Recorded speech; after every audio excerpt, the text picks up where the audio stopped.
ikut lomba itu kualifikasinya cukup berat. Jadi kualifikasinya kamu harus bisa menyelesaikan salah satu di antara gitu ya. Menyelesaikan 100 kilo di bawah 10 jam. Jadi manusia itu bisa dilatih gitu.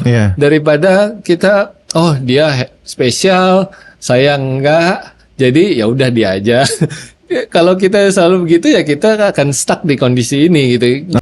Mungkin mirip-mirip dengan quote yang sering disebut oleh Kipchoge, no human is limited.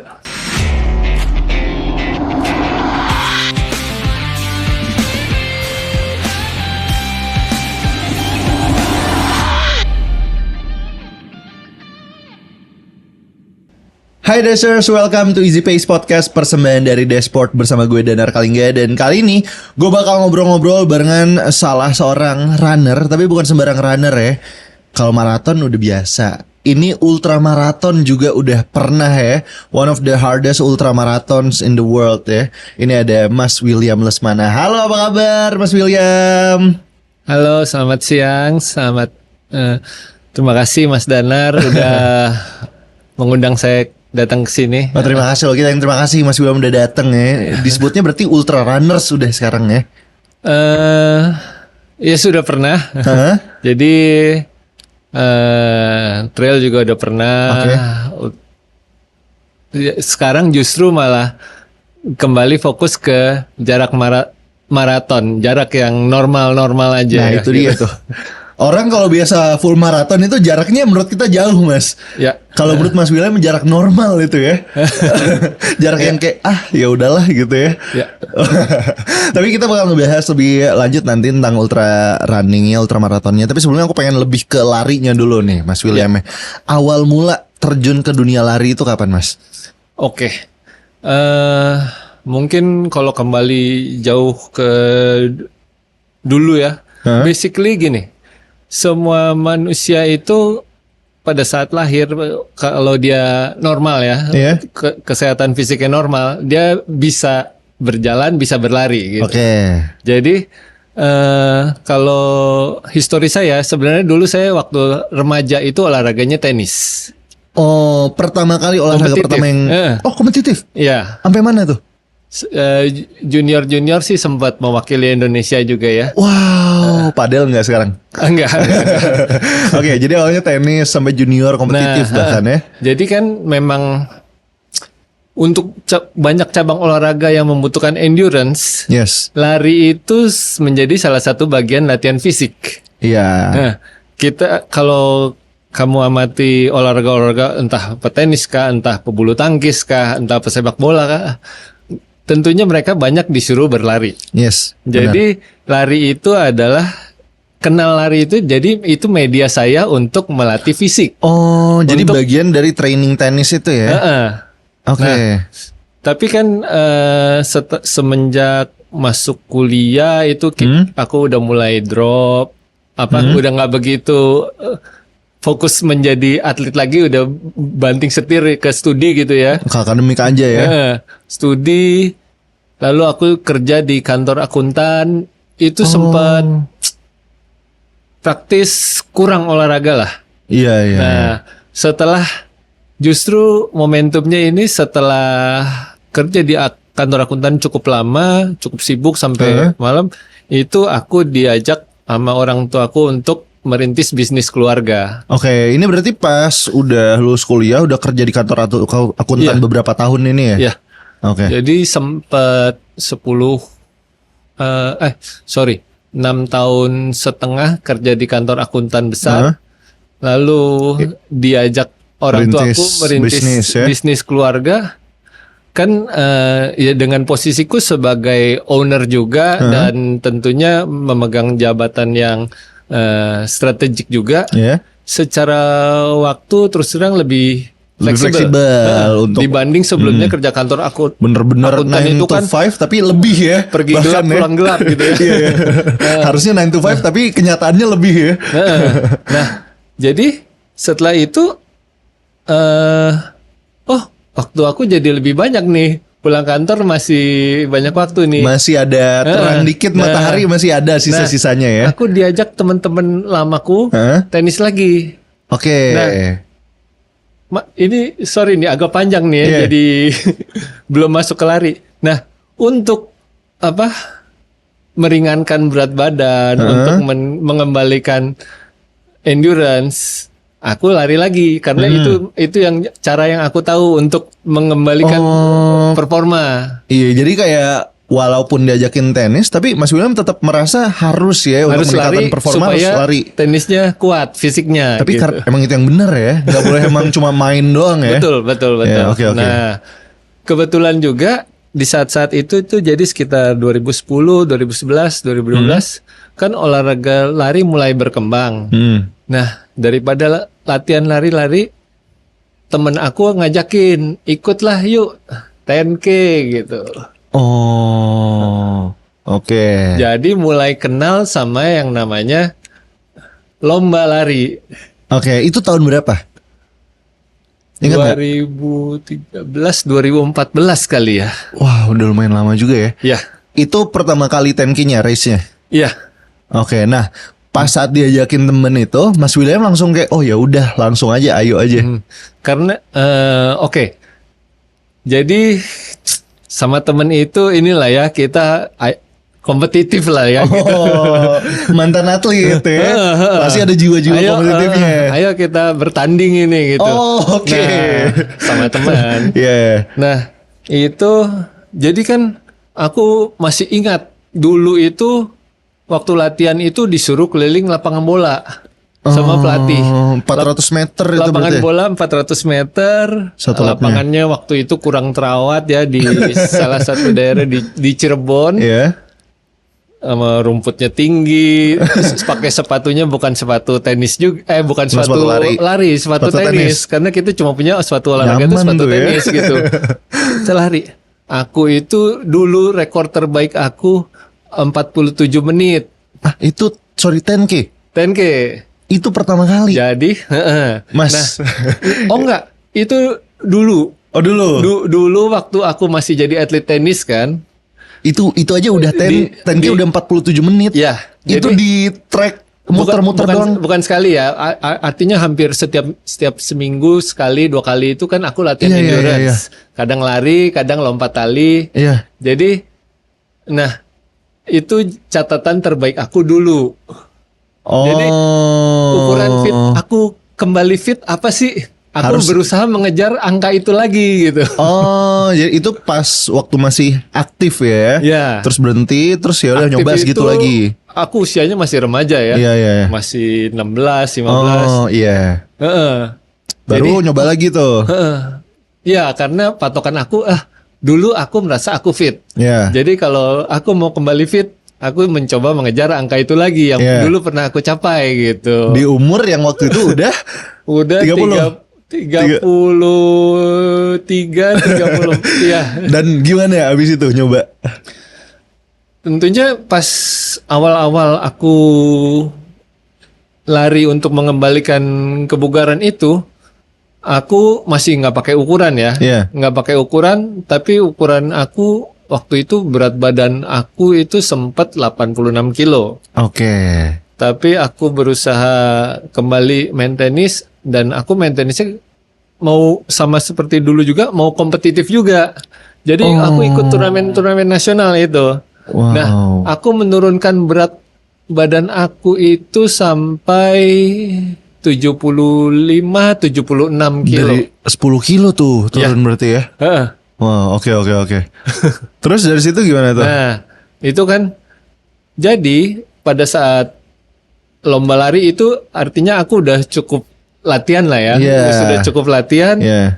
Ternyata aku berhasil 48 menit, which is yang kita bisa bilang kurang lebih mendekati mirip-mirip dengan apa apalagi yang maksudnya di umur yang udah 30-an. Ke performa pas remaja ya. Betul. Iya. Betul. Tentunya bedanya gini, kalau dulu kan itu adalah sampingan. Kita nggak fokus ke situ gitu ya. Nah, saat ini ya mau dibilang fokus ke situ masih belum juga sih sebenarnya. Iya. Tapi kan kita berlari untuk berlari gitu loh. Iya. Iya. Nah, kemudian perkembangannya setelah itu sampai aku fokus lari itu karena di perlombaan kedua yang aku coba ikuti itu kalau nggak salah di Kelapa Gading tahun 2014 itu Wine and Cheese kalau nggak salah dulu namanya. Nah, di situ ada booth Jakarta Marathon. Oh. Diskon 50% kalau daftar di tempat. Jadi yang pertama bikin menarik tuh diskon 50% ya. Jadi Oh, iya. biasa sama teman suka ceng-cengan gitu Temen kan. yang waktu itu Temen yang waktu itu diajak ya, yang ngajak. Dia pada saat itu di lomba yang waktu itu dia lebih cepat dari saya. Oh. Jadi Wow, kencang juga temennya berarti itu ya. aku ajak Reva. Gantian. Ajak Reva maraton, Gantian. kita naik kelas. Iya, iya. Kita lomba lagi. Oke. Jadi sebenarnya ya jadi waktu itu karena ya itu ya berusaha unggul dari teman aja gitu Wah, gue sebenarnya. pertama kalah nih. Iya. Coba pembalasan ya. Ayo kita tanding lagi. Tapi langsung maraton. Daftar maraton di situ. Oke. Jadi lumayan lompatan yang cukup jauh ya. Dari TNK Jadi, ke maraton. dari sebelumnya aku nggak pernah lebih lari dari 10K itu, aku daftar maraton di situ. Tapi pada saat itu kan daftar itu kalau nggak salah lombanya masih bulan Mei atau April gitu ya. Dan lomba Jakarta Marathonnya sendiri kan ya sekitar di bulan April, di bulan 10, bulan Oktoberan. Oh, jadi masih aku anggap cukup waktu nih. Iya. Ada 6 bulan aku mempersiapkan diri Iya. gitu. Dan mulailah di situ aku cari tahu dari internet lah Training plan-nya gimana? plan untuk maraton untuk yang pertama kali gitu kan. Tapi nggak pakai coach sama sekali. Belum. Belum ya. Terus terang aku pakai coach lari itu baru sekitar 3 tahun terakhir ini. Oke. Terus waktu itu kita balik lagi yang ke full marathon itu. Nyari sendiri di internet. Habis itu diikutin tuh semua. Nah, aku tuh mungkin kalau aku anggap salah satu keunggulan aku itu aku kalau punya mau itu fokus dan udah punya disiplin. tujuannya bener-bener ya udah gue jalanin Aku aja ya. Nggak setengah hati nggak ya. punya banyak tujuan yang mau aku capai, tapi biasa aku Satu fokus tujuan ke tapi fokus banget disiplin di situ ya.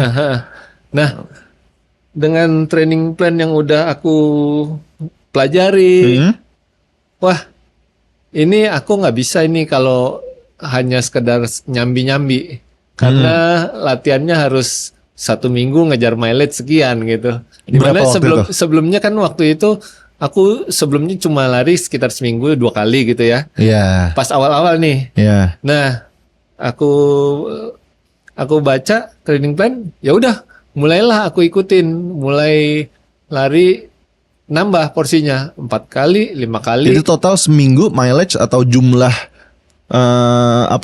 jaraknya itu berapa pas waktu itu? Build up dari awalnya cuma 2-3 kali seminggu ya.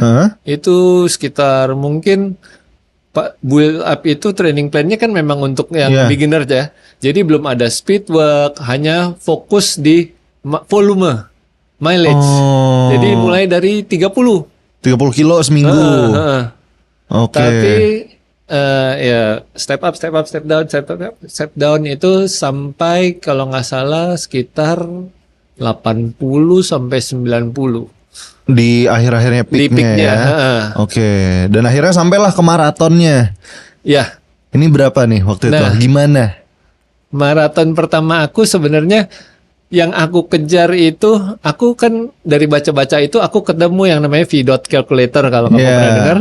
Jadi kan itu bisa memprediksi kalau kamu 10K-nya sekian, kamu kira-kira 5K-nya bisa sekian. Sekarang di bisa sekian. Strava yang premium juga ada tuh. Iya. Ada juga. Bisa ada prediksinya gitu ya. Prediksinya. Jadi aku langsung pakai itu gitu. Aku ya kadang orang bilang ambisius karena berdasarkan catatan waktu 10K ku harusnya maratonku bisa 3 jam 45-46 menit. First maraton itu ya. Iya. Jadi walaupun orang bilang apa, maraton Ya, itu susah. Beda finish dulu ya. aja gitu, Iya. finish dulu aja gitu. Tapi aku merasa Jiwa-jiwa aku mau- kompetitifnya keluar Iya, ya. iya. Aku kalau bisa finish sesuai dengan hitungan itu baru bagus gitu. Oh, jadi nggak gampang puas ya kalau Mas William. Ya. Nah, jadi aku berlatih untuk itu gitu. Tapi ya eksekusinya di Jakarta Marathon itu aku kurang berhasil. Oh. Kurang berhasil. Aku hit the wall itu di sekitar kilometer 28-an ya. Oh. Kemudian aku terseok-seok, aku jalan, aku mau coba lari kok kakiku nggak bisa. Tapi itu pengalaman yang saat ini kalau aku ingat seru banget sih. Ya itu yang bikin belajar banyak pastinya ya. Terus akhirnya tapi menang nggak sama temennya itu? Oh menang. Oh menang tetap ya. Walaupun lebih udah parah. kayak gitu dia lebih parah. Tapi itu yang penting ya. Tapi ya karena kan aku bener-bener follow training plan yang aku bikin ya gitu. Yeah. Sedangkan dia kan masih sekedar ya kadang lari, kadang enggak gitu. Iya, oke, Jadi oke. hasilku jauh lebih bagus dari dia gitu. Oke, berarti itu pertama kali maraton Jakmar ya. Ya, Akhirnya dari situ tenisnya udah ditinggalin, jadi fokus lari aja. betul.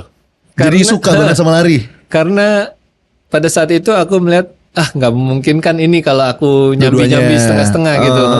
Karena kayak misalkan kita latihan long run yang makin lama makin panjang, 25 kilo, 30 kilo, nggak memungkinkan kalau aku besokannya main tenis. Karena tenis itu kan banyak itu sudden lebih capek change juga, movement. iya. Sudden change movement. Dan lagi kan aku main tenis juga bukan di level baru belajar yang mungkin kalau orang baru belajar kan nggak banyak bergerak gitu kan. Iya, Aku yang intens banget pokoknya. ya udah intens gitu. Jadi aku tinggalin aja daripada amit-amit cedera gitu kan dan malah buyar gitu. Karena kan ini kan persiapan yang cukup panjang gitu ya, 6 bulan sampai ke 1 lomba gitu. Oke, dan akhirnya dari situ udah fokus maraton aja. Betul. Abis itu udah berapa kali maraton. Nah yang aku penasaran sampai akhirnya bisa pindah, bisa mencoba yang di atas maraton atau ultramaraton. Dan gak main-main. Ini Spartathlon ya. Ya, Itu 246 kilo. Iya. 246 kilometer. Itu tuh berarti berapa kali maraton tuh? Itu berarti bisa 5 kali maraton kali ya? Nah, oke. 5 kali lebih bahkan. Betul. Ya kalau kita Itu gimana? Gimana awalnya tuh gimana? Aku penasaran Oke, deh. oke. Itu ultramaraton pertama? Bukan. Bukan. Itu termasuk puncaknya lah ya dari Iya, iya. ultramaraton road yang aku jalanin gitu. Pertama awalnya ultramaraton pertama apa? Oke. Nah, sejarahnya itu kalau kamu ngikutin dunia lari cukup lama, dulu itu ada event lari yang namanya Lintas Sumbawa. Iya. Jadi aku pertama kali maraton, kalau nggak salah di tahun itu juga atau 1 tahun berikutnya ya, itu muncul di Kompas, di koran Kompas. Lintas Sumbawa. Sumbawa 320 kilo. Nah, itu aku baca-baca. Wah, ini orang-orang seperti apa ini yang Bisa lari sejauh ini gitu ya. buat aku menakutkan gitu loh. Itu sangat menakutkan. Bukan buat Mas William, buat kita semua Mas. Iya. Buat saya Ngerti lah nakutin banget ya. Mungkin itu menakutkan. Ada kalau nggak salah 8 orang atau 10 orang gitu kan. Namanya siapa pesertanya ini. Iya. Wah, ngeri banget ini ada orang-orang berani ikut event seperti ini gitu ya. Tapi kemudian pertama kali nyoba itu 17 Agustusan. Jadi ada event acara lari bersama dengan salah satu finishernya. Finisher si Lintas Sumbawa itu. Abang, aku sebut nama nggak apa-apa Nggak kan ya. apa-apa. Jadi dia finisher kedua itu namanya kita panggil Abang karena dia orang Batak gitu. Abang Sitor. Oke. Sitor Situmorang. Wah, aku ini ada kesempatan ketemu orang ini nih gitu. Iya. Aku ikutan lah gitu. Iya. Walaupun saat itu aku baru maraton 1 kali. Baru yang Jakmar itu. Betul. Oke. Jadi pas tahun berikutnya ada kesempatan, tapi kan itu event lari lari juga. Iya. Sesuai dengan usia kemerdekaannya waktu itu 70 tahun. 70 kilo. tahun berarti 70 tahun tuh 2015 ya. 70. 2015, 70 tahun kemerdekaan Oh iya, kan? 70 tahun, 45, 15 ya. Iya. 2015. Jadi setahun setelah aku maraton, Heeh. pas 17 Agustusan ada event itu. Oke. Aku coba saking pengennya ketemu dan ngobrol Sama Abang Sitor ya. dan tanya gitu. Iya, iya. Jadi waktu itu yang finish itu 2, satu Alan Maulana, yang kedua Abang Sitor. Jadi ada kesempatan nih ketemu Bang Sitor lari bareng gitu. Iya. Walaupun aku takut juga waktu itu ya, karena kan 70 kilo nih kemarin aja. Sementara maksimal masih waktu maraton aku ya. maraton itu tersiap-siap Iya. finishnya gitu. Jadi ya udahlah, aku nekat beranikan diri gitu, datang ke event Iya. itu.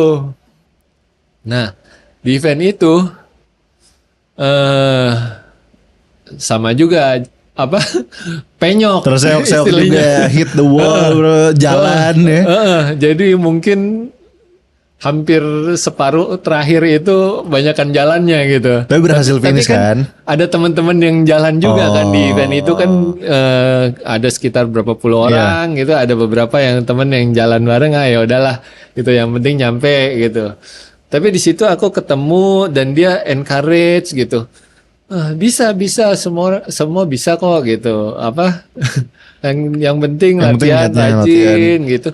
Jadi wah, kapan ya aku bisa ya ikut event seperti itu. Oke. Nah kemudian jadi aku punya tuh cita-cita jangka panjang, pengen bisa ikut lintas Sumbawa.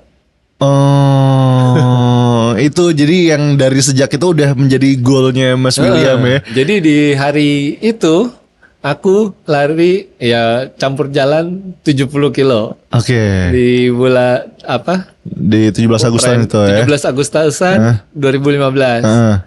Nah, kemudian salah satu yang bikin antusias lagi, Lintas Sumbawa itu bikin 100 kilo. Jadi bukan hanya 320, mungkin karena mereka juga melihat 320 itu dikit banget yang bisa finish aja 2 ya. Yang finish cuma 2, apa yang ikut juga sedikit. Yang ikut juga nggak berani gitu. Orang-orang. Jadi mereka bikin yang mininya dulu, yang 100 kilo ya. Nah, jadi kan itu kayak jembatan lah ya untuk jadi bisa pelan-pelan ke sana.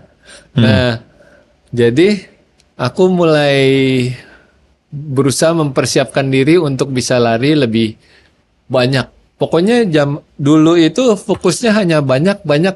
Pokoknya seringin lari ya, seminggu berapa kali. Jadi aku mulai naikin mileage-ku sampai ya sekitar 100 hampir setiap minggu 100 gitu. Nah, kemudian aku juga cari lomba-lomba di sekitar di Indonesia waktu itu masih sedikit sekali ya lomba untuk jarak ultra gitu. Jadi aku juga coba cari ke luar negeri. Ke beberapa negara tetangga lah, Malaysia terutama karena Malaysia kan deket, gampang kesananya dan udah lebih banyak ada lomba-lomba gitu. Oke, sampai akhirnya ikutan yang 100 itu ikutan lintas Sumbawa. Jadi aku cari temen juga. Aku lihat, waktu aku daftar lomba yang di Malaysia, aku lihat ada nama Hendra Siswanto. Oh, jadi mungkin kalau nggak salah Mas daftarnya. Dana pernah undang dia kesini juga ya. Iya. Hendra Siswanto, aku dia daftar yang waktu itu ada lomba di Malaysia 200. Iya. 200 atau 250 ya. Sorry, dia daftar 250, aku daftar 200. Nah, jadi aku nekat aja waktu itu media sosial itu masih Facebook. Oke. Aku kontak dia. Mas Hendra, kita sama-sama daftar ini nih. Latihan. Itu nggak kenal tuh? Nggak kenal. Aku lihat namanya di list peserta. Oh, pokoknya ada nama ini orang Indo nih kayaknya ya Iya, gitu ya. ada negaranya kan. Oh, jadi coba Indonesia kontak gitu. aja ya. Wow, ini berani banget Mas Gue. Kayak yang penting emang nekat ya. Nekat. aja. Dari mulai daftar sampai kontakin orangnya nekat semua ya. Nekat. Keren. Kamu daftar yang ini, aku daftar yang ini. Bisa nggak kita latihan bareng gitu? Oh, terus respon dia ngeyain dia latihan bareng. positif. Oh, awalnya dia nanya, kamu FM-nya berapa menit? Berapa jam gitu? Wah, maksudnya mungkin takut levelnya kejauhan juga ya. Oh, bener. Kan kalau kejauhan kan ini mungkin susah juga ya untuk kalau emang ngebarengin latihan beneran ya. Jadi ya udah aku jujur aja, aku kemarin segini sih gitu. Aku target segini, tapi yang aku capai segini gitu. Oh, cukup bagus, ayo. Jadi aku kenal dia, terus terang ya ini aku cerita kemana-mana karena dia juga sedikit banyak yang ngajarin, yang mengenalkan dunia lari ultra, dunia lari trail. Itu dia. Jadi dia yang banyak. Dia ngasih aku insight dari pengetahuan aku yang sebatas baca koran Lintas Sumbawa ada satu event ini. Sampai akhirnya beneran dikasih tahu detailsnya dan lain-lain ya. Ternyata lomba bukan cuma itu kan, ada lomba ini, ada lomba itu, ada event lari di lintas alam. Iya. Itu aku kenal dari dia gitu. Dia jadi mungkin dia udah lebih dulu jauh lebih tahu senior ya, udah pernah ikut ini, ikut itu. Nah, aku dapat banyak insight dari dia. Nah, jadi untuk apa terkait yang tadi Mas tanyain Spartathlon ataupun yang sebelumnya UTMB itu aku juga sebenarnya dari Mas Hendra. Mas Hendra yang membagi mimpi itu gitu. Kita itu mimpi pelari itu kalau lari ultra itu pengen ngejar ini nih. Ada kualifikasi seperti ini, lombanya seperti ini. Oh, jadi dari pelan-pelan dari situ mulai diajak daftar race bareng, daftar event-event yang 70 kilo, 100 kilo. Pokoknya kayak dikenalin lah ya, kayak untuk Road to Ultramarathon harus eventnya apa aja, gimana aja. Karena waktu itu pemikiran saya gini, Lintas Sumbawa adalah lomba dengan cut-off pada saat itu 72 jam. Walaupun berapa tahun kemudian seiring dengan lari kita lebih bagus, dikurangin. Cut-off-nya berkurang. Tapi pada saat itu adalah 72 jam. Aku maraton 4 jam, 4 jam kurang dikit bahkan. Jadi kan gimana cara menyebatani gap ini gitu loh. Maka aku cari lomba. Begitu aku lomba 100 kilo itu kan udah sekitar 15 jam, 16 jam, 17 jam. Lalu aku ikut lomba trail untuk menyebatani juga tadinya mindsetnya. Karena apa? Lomba trail kalau misalkan 100 kilo itu cut off-nya kita udah bicara sekitar 30 jam. Jadi dari yang ultra road yang sekitar cut off-nya 18 jam, aku kalau ultra trail ke 30 jam. Untuk mendapatkan lamanya beraktivitas gitu kan, lamanya berjuang. Lama jamnya. Makin gimana kita endurance selama itu gitu ya. Sampai akhirnya lah di Spartathlon ini ya. Itu salah satu race yang susah banget dari yang aku baca ya. Salah satu yang susah di dunia juga karena cut off time-nya juga bentar ya. Betul. Jadi Spartathlon itu diadakannya di Yunani. Dan untuk ikut lomba itu kualifikasinya cukup berat. Jadi kualifikasinya kamu harus bisa menyelesaikan salah satu di antara gitu ya. Menyelesaikan 100 kilo di bawah 10 jam atau 24 jam berlari lebih dari 180 kilo. Jadi itu cut off yang sulit. Jadi kalau kita lakukan perbandingan seperti ini. Spartathlon itu 246 kilo dengan cut off hanya 36 jam. Kalau lomba dengan jarak hampir sama gitu, kita bicara lomba 200 kilo itu biasa cut off-nya sekitar 36 sampai 40 jam.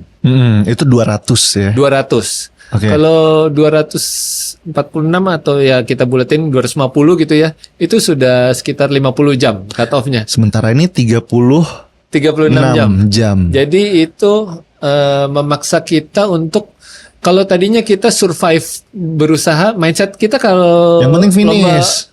ultra itu kan, apalagi kita masih newbie nih ya, kita belum tahu kita nyampe apa enggak. Kita survival mode lah gitu kan. Kita survival mode, yang penting kita nyampe gitu. Nah, kalau kamu survival di mode di lomba-lomba yang biasa, itu nggak cukup untuk kamu qualify untuk Spartathlon. Untuk bisa finish di Spartathlon itu nggak cukup. Jadi setelah kita bisa survive, kita pernah ngalamin nih yang 100 mile, yang 200. Kita mulai mengejar target lebih cepat lagi. Mendekati Spartathlon itu bisa nggak sih gitu kan. Nah, jadi pada saat itu ya fokusnya langsung beralih tuh. Gimana pokoknya kalau kita lomba, targetnya bukan sekedar finish lagi, tapi harus bisa lebih cepat lagi ya. Tapi mengejar target kualifikasi Spartathlon itu. Oke, jadi nambah mindsetnya, bukan cuma harus finish mencapai target Spartathlon juga ya. Iya. Dan waktu itu, nah untuk kalau di Indonesia sendiri, kalau kita pada saat itu ya, mungkin sekarang udah lebih progresif, lebih maju. Pada saat itu kalau kamu bisa finish Spartathlon itu kamu udah podium biasanya. Otomatis ke translate ke race-race yang lebih singkat itu bisa podium ya. Iya. Tapi waktu itu finishnya berapa lama tuh Spartathlonnya akhirnya? Pada waktu itu aku finish Spartathlon itu 35 jam. 35 jam ya. Mepet. Tapi itu berarti 246 kilo 35 jam. Ya. Luar biasa. Itu rata-rata itu berarti kalau kita ambil garis tengahnya pace berapa ya? Sekitar 9 kali ya. 9. Kotor ya. Itu udah kita sudah nggak hitung, kita berhenti minum dan itu rata-rata. Jadi kita harus bergerak terus lah. Bayangin, gitu itu tuh rata-rata non-stop 246 kilo. Iya. Apa satu pelajaran yang paling besar yang Mas William dapetin waktu itu? Pelajarannya apa ya? Banyak sih, tapi pelajaran yang aku dapat dari ikut ultra itu mungkin mirip-mirip dengan quote yang sering disebut oleh Kipchoge, "No human is limited."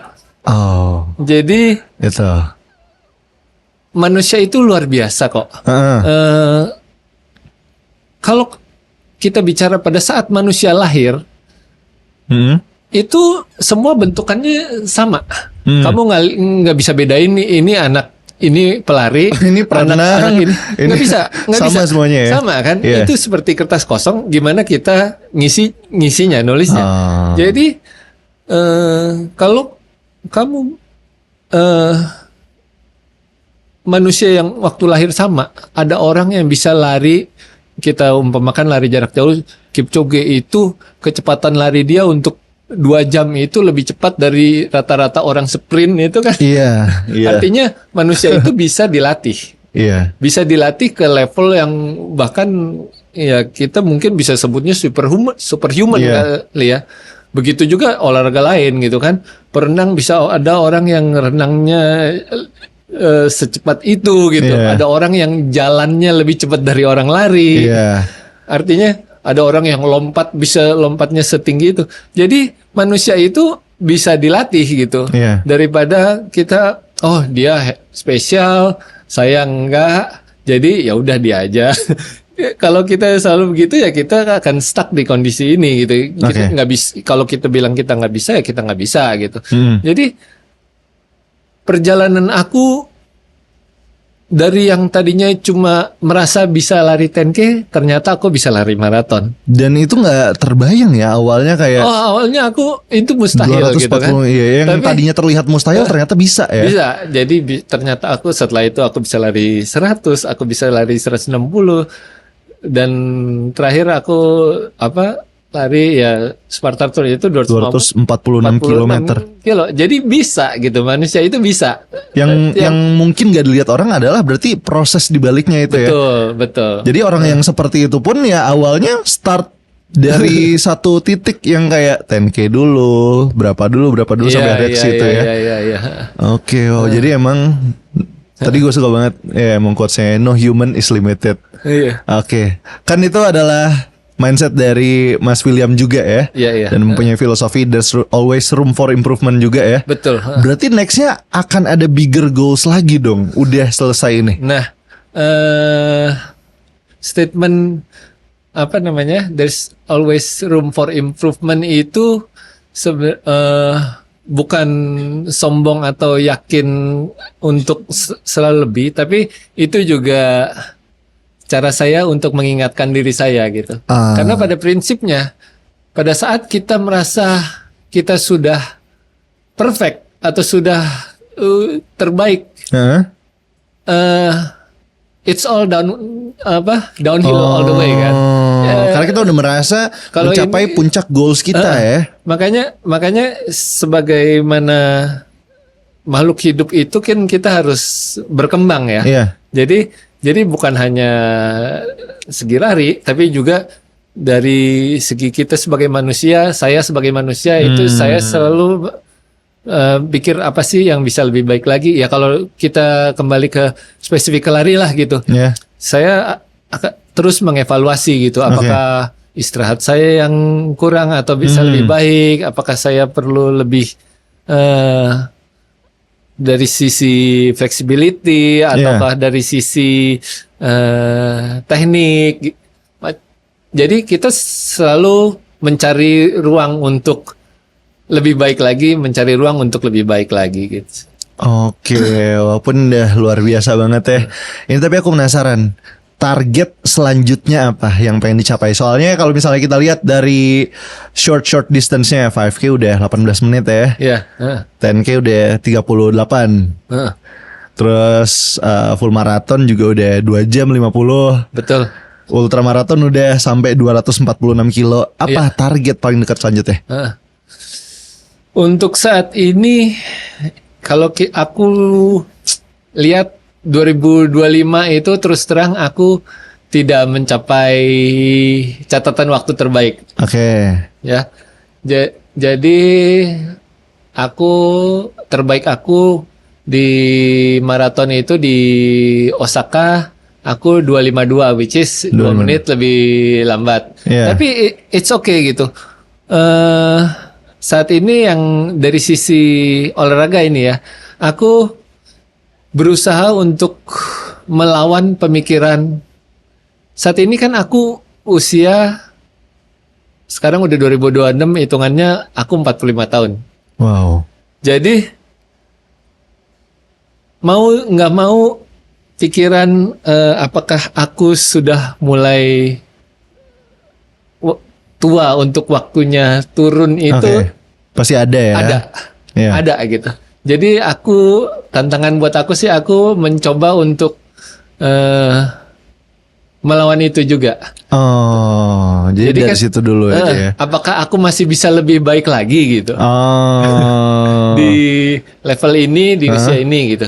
Tapi ya aku mau terus mencoba gitu. Dan ngomong pahitnya aku nggak berhasil nih, tapi kan